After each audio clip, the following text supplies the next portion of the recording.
How are you, sir? Major, welcome to the show.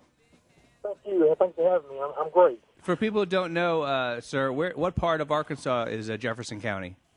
Pine Bluff is about 40 minutes south of the state capital, which is in Little Rock. About 40 minutes from Little Rock. Got it. Okay. Excellent. So the story that what caught me the interest in the story was in the Pine Bluff commercial down there was that a lot of times you see about gun buybacks, but this was actually a gun auction, which I thought was a pretty cool thing because there's some nice firearms and they want some good, responsible, law-abiding gun owners, and I like that. So tell us what was the impetus, or why did you guys do this? Number one, the actual budget for the county, as you may well not know, the county in Arkansas, Jefferson, where I'm at, is the 10th largest county out of 75 counties in Arkansas. And we've had a decline in population. Of course, when decline in population, that's less people that are contributing to tax base. That affects county government and city government in terms of revenue, in terms of what the budget is. Our budget this year alone was cut by $500,000. Over $250,000 that was from the sheriff's office alone. So we had a dramatic cut in our budget. So we had to come up with ways to actually compensate for that or find ways to make revenue. And we decided, rather than flush money down the toilet by destroying these guns, we decided to offer them for public auction. Wow, what a great idea! And you, according to the press release, you guys netted $125,000, over 120, almost $126,000, which went to a couple agencies. So I'm sure this was a big help. Absolutely, absolutely. You're talking about this was 100% profit for us. There was no money spent other than advertisement. Of course, we publicized this in the newspaper, local publication, also the state publication, Gazette. Other than that was the only expense that we had out of pocket. And you guys did it the right way. You checked everyone through the NICS system, and most people were cleared and fined good to purchase the firearms, so they went to the right kind of people. And I love from the highest. What was a Winchester 38 caliber WCF LA rifle went for $2,375. Lowest, and I say this because Andrew Langer, my colleague here, was just talking about how was that your mother or somebody brought a couple BB guns? Yes, to a gun buyback program. Well, they had a Marksman BB pistol that went for $5. So perhaps that was your BB gun, Andrew. One can only hope. So Major Woods, what was the response? What has the public response been to this idea? You know, the mainstream media, we had some attempts to kind of, to me, try to twist this press release when we first put it out. We had ones that say that, well, what about the critics who are going to say you're putting guns back on the street? But my response to that was that option provided citizens an informative, secure, and safe way to buy a firearm at a bargain.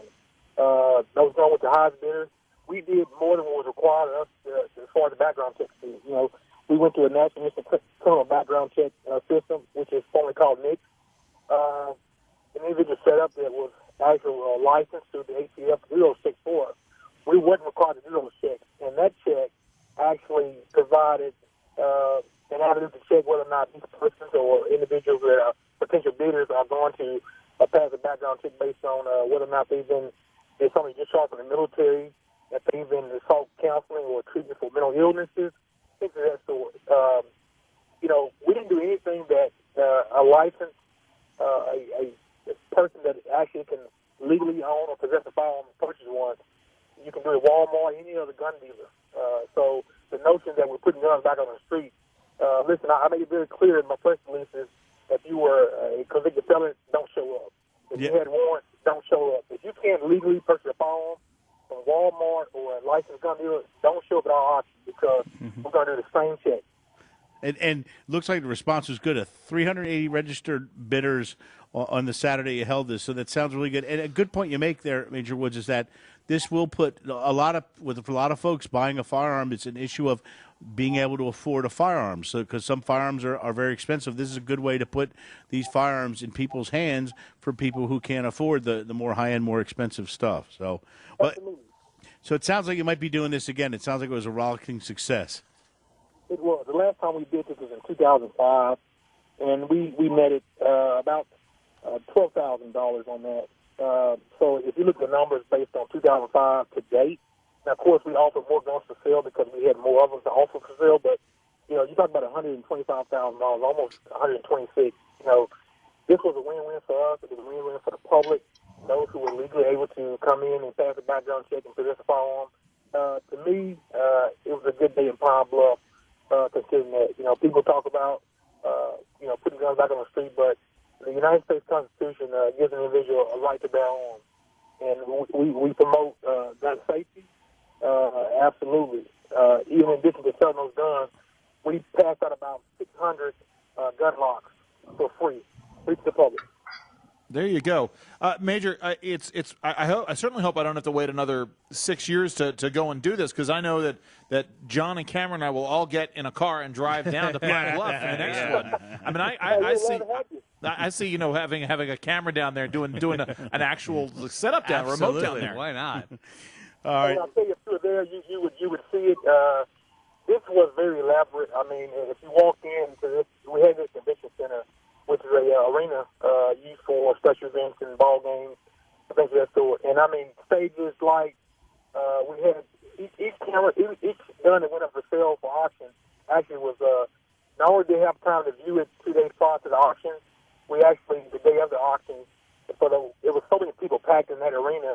We had a jumbotron, and every gun that went up for auction was on that jumbotron. So, I mean, it's pretty elaborate deal. It sounds like one of those, like, on ESPN, you'll see, like, a random, like, car auction. Yeah. It sounds like a really, you had it professionally done, sir. Barrett Jackson auto auction. Yeah, Barrett Jackson, exactly. And I'll tell you, I'll tell you that I give hats off and kudos to the auctioneer, Tracy Robinson. He's still in his seat, nonstop, and talked from 9 o'clock that morning to 9 o'clock that night, nonstop. Wow. He sold 700. He offered me 719 guns nonstop. Didn't take a break.